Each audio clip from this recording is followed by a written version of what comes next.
मेरे प्यारे देशवासियों, नमस्कार। कोरोना के खिलाफ देश आज फिर एक बहुत बड़ी लड़ाई लड़ रहा है।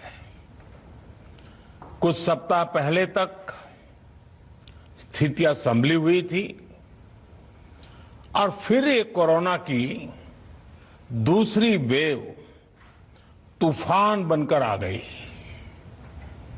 जो पीड़ा आपने सही है, जो पीड़ा आप सह रहे हैं, उसका मुझे पूरा एहसास है।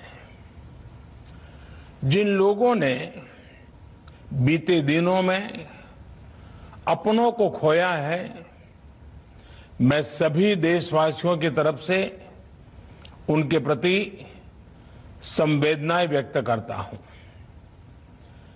परिवार के एक सदस्य के रूप में मैं आपके दुख में संवेदनाएं व्यक्त करता हूं।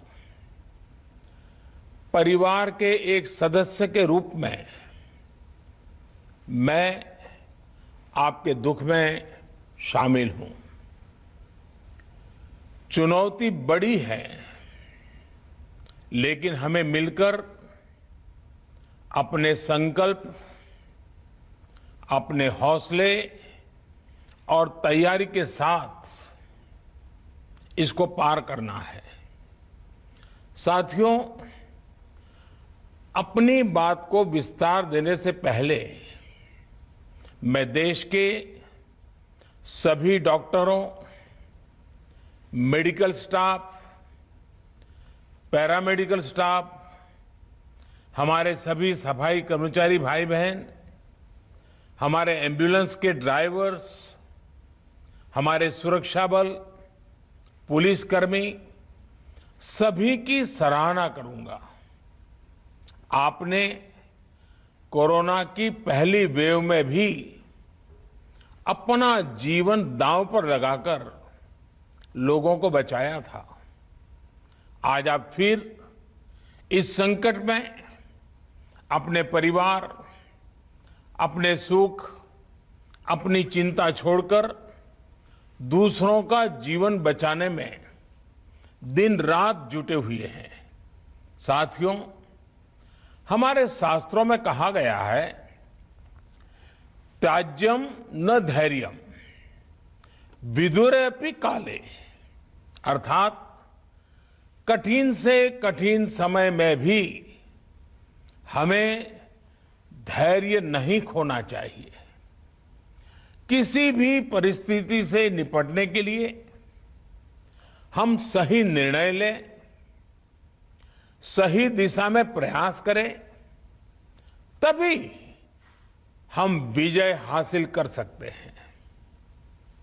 इसी मंत्र को सामने रखकर आज देश दिन रात काम कर रहा है। बीते कुछ दिनों में जो फैसले लिए गए हैं, जो कदम उठाए गए हैं, वो स्थिति को तेजी से सुधारेंगे। इस बार कोरोना संकट में देश के अनेक हिस्से में ऑक्सीजन की डिमांड बहुत ज्यादा बढ़ी है। इस विषय पर तेजी से और पूरी संवेदनशीलता के साथ काम किया जा रहा है। केंद्र सरकार, राज्य सरकारें, प्राइवेट सेक्टर, सभी की पूरी कोशिश है कि हर जरूरतमंद को ऑक्सीजन मिले। ऑक्सीजन प्रोडक्शन और सप्लाई को बढ़ाने के लिए भी कई स्तरों पर उपाय किए जा रहे हैं। राज्यों में नए ऑक्सीजन प्लांट्स हो, 1 लाख नए सिलेंडर पहुंचाने हो, औद्योगिक इकाइयों में इस्तेमाल हो रही ऑक्सीजन का मेडिकल इस्तेमाल हो, ऑक्सीजन रेल हो, हर प्रयास किया जा रहा है। साथियों, इस बार जैसे ही कोरोना के केस बढ़े, देश के फार्मा सेक्टर ने दवाइयों का उत्पादन और बढ़ा दिया है। आज जनवरी-फरवरी की तुलना में देश में कई गुना ज्यादा दवाइयों का प्रोडक्शन हो रहा है। इसे अभी और तेज किया जा रहा है। कल भी मेरी देश की फार्मा इंडस्ट्री के बड़े जो प्रमुख लोग हैं, उसके जो एक्सपर्ट लोग हैं, उनसे बहुत लंबी चर्चा हुई है।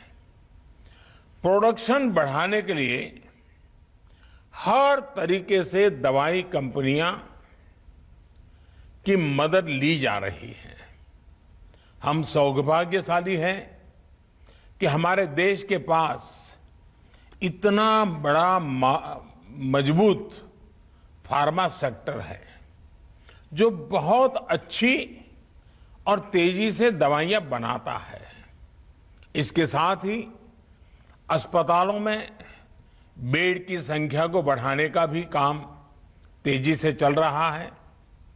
कुछ शहरों में ज्यादा डिमांड को देखते हुए विशेष और विशाल कोविड हॉस्पिटल बनाए जा रहे हैं।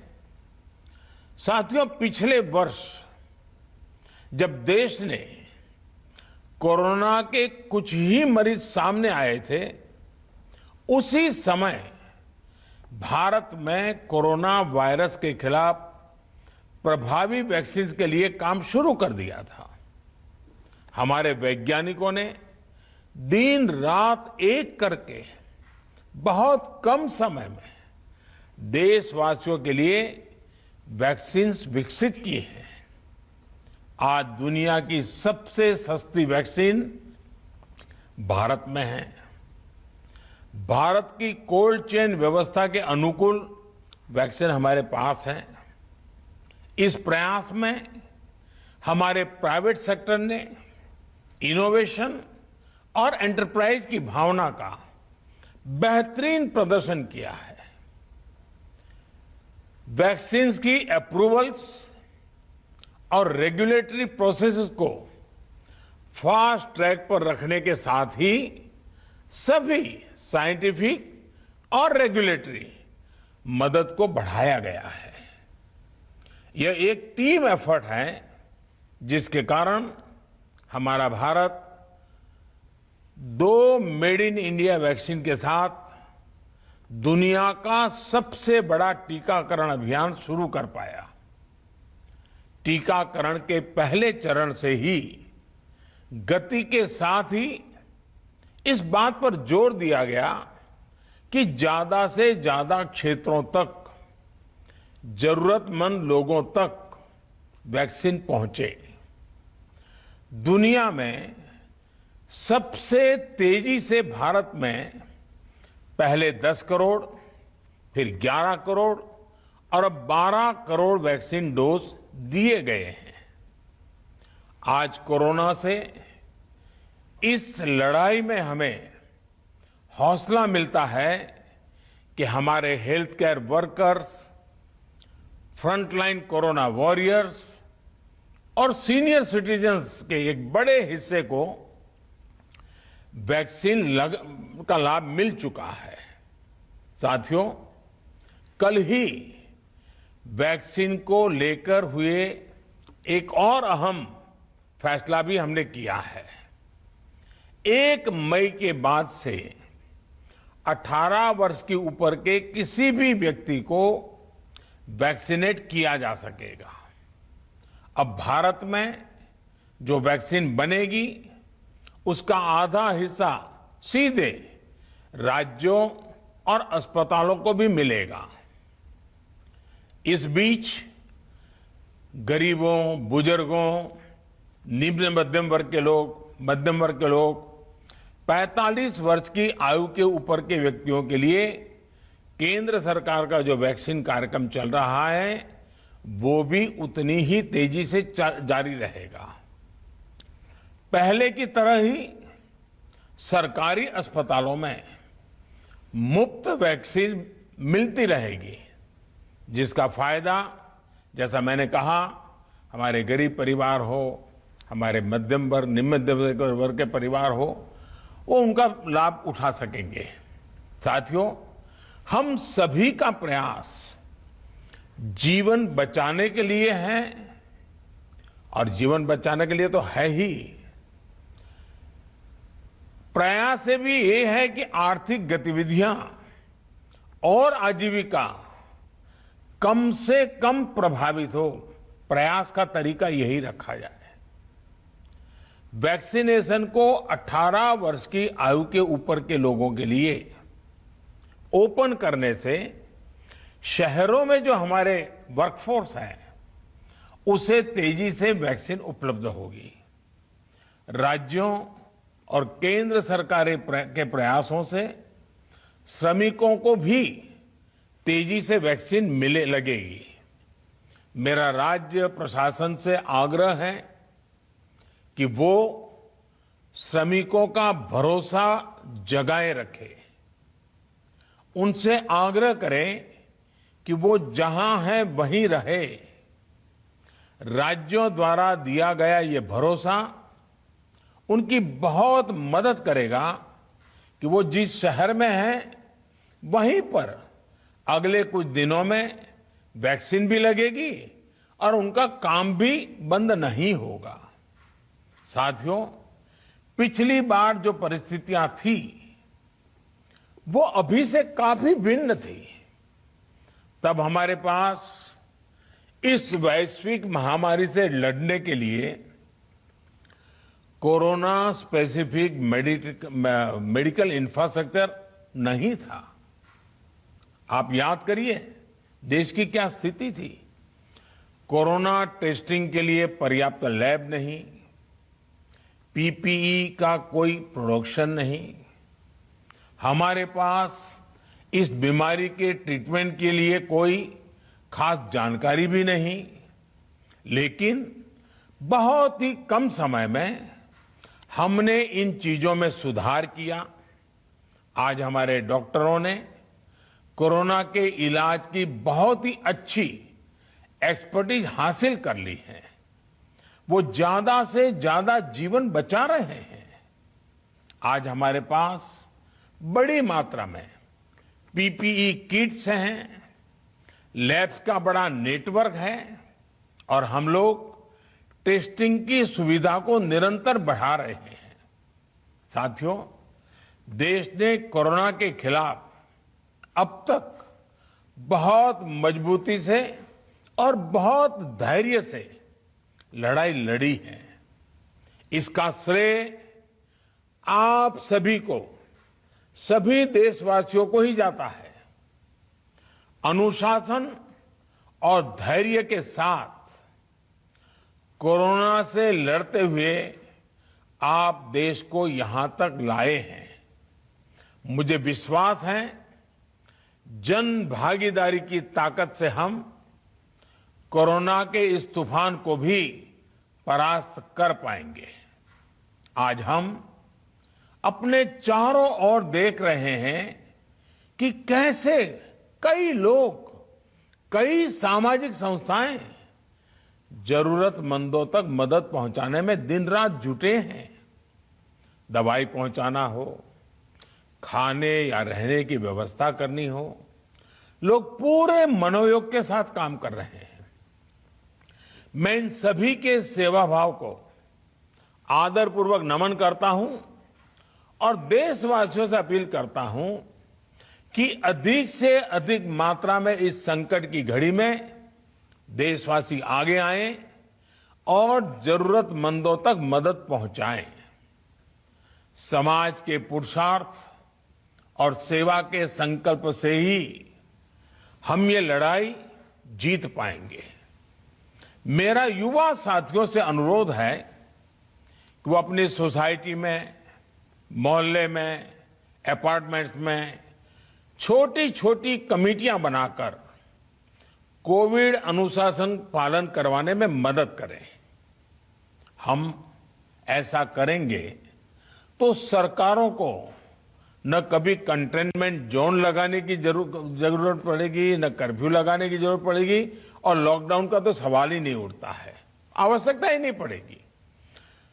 स्वच्छता अभियान के समय देश में जागरूकता फैलाने के लिए मेरे बाल मित्रों ने बहुत मदद की थी। छोटे छोटे बालक 5वीं, 7वीं, 8वीं, 10वीं में पढ़ने वाले, उन्होंने घर के लोगों को समझाया था, मनाया था।